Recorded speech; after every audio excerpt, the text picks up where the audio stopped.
here, and today we're going to be talking about writing to a specific mood. So we're talking like you're going to write speed metal. Now you're going to write some hip hop track. Now you're going to sit down, you're going to write an epic orchestral track. Now you're going to sit down, you're going to write an R&B tune.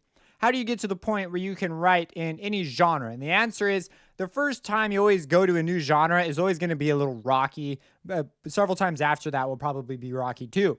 But what you do is you go through the creative process enough times in that genre and you will eventually get it. So this is what I typically do. First, I listen to a bunch of that genre. Then I say, okay, what are the things that define this genre? Is it the drums? Is it the rhythm? Is it the melodies that are associated with that style? Is it the sounds? Usually it's going to be a combination. I'll write them down.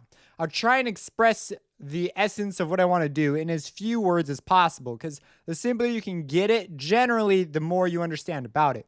After you have this, the next step is to sit down and you begin to write. You write according to your roadmap, and when you're done, you write as far as you can get. You make it as crystal clear as possible what your vision is, what you think defines this thing, and then you get as close to that as you can. When you're done, you will have listened to it a bunch of times as you write.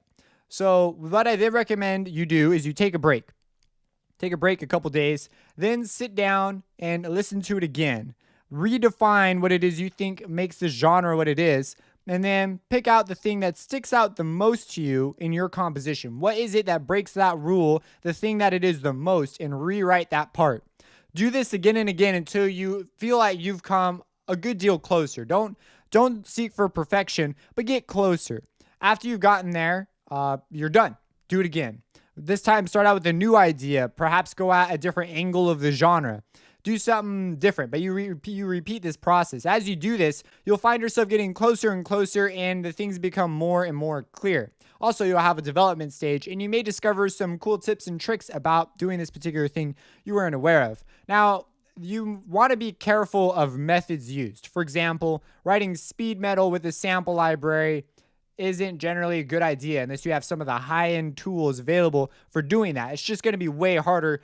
Speed metal is made by people who actually play guitar and can play really fast. That's just the way it's done. You record a real drummer and all these things. So you just want to make sure that you have the proper tools to do the job. Don't try and do something that is done typically one way in a completely different way. That's like not how it's typically done.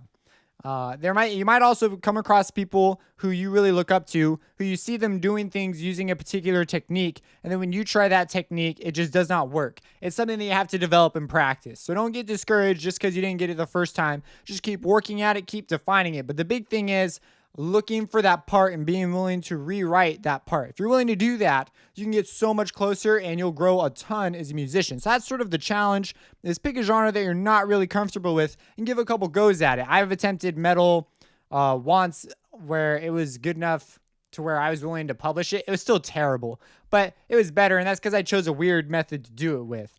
Other things like just the genre that you're good at right now, if you've been producing a while, like I like glitch hop. I love producing that, and it just makes sense to me when I make it. That happened because that was the first one I tried a bunch of times. And so as you branch out, like I got into orchestral, and my first attempts at orchestral weren't that great, but you pick up things, you identify parts that aren't as great, and you make them better. So when you're targeting a mood specifically, that's the process. That's the challenge. If you can't get the mood, it's simply because you're not willing to go through the process like that. That's just that simple. You're being lazy. Some may take more times, and they may take unique experiences. Like, for example, if you want to get a better feel for alternative rock, it'd probably be a good idea to go to a concert, get familiar with a particular band, and even go to some of their rehearsals. All these things can greatly influence you in ways that some people, they just don't include when they sit down to write. They say, oh, I listen to enough of the music, so I can do this. But there's a culture, and there are probably historical reasons why certain things are done a certain way. Maybe there was one influential band that changed the way a whole bunch of other bands thought about how to write music. For example, the Beatles had a massive impact on pretty much everyone. And as a result, they greatly changed the way people think about and write music. And so it's important to just keep that stuff in mind when you're writing. I'm interested to see what genre you attempt that you're uncomfortable with. Go ahead and post it down below. I want to encourage someone to do breakcore because it's just fun. Someone do breakcore and post a breakcore track. That would be way cool. But it has to be you haven't been into breakcore before. It's got to be a new experience for you. If you have any questions, let me know. Subscribe and have a blessed day. Of real and respectable strength.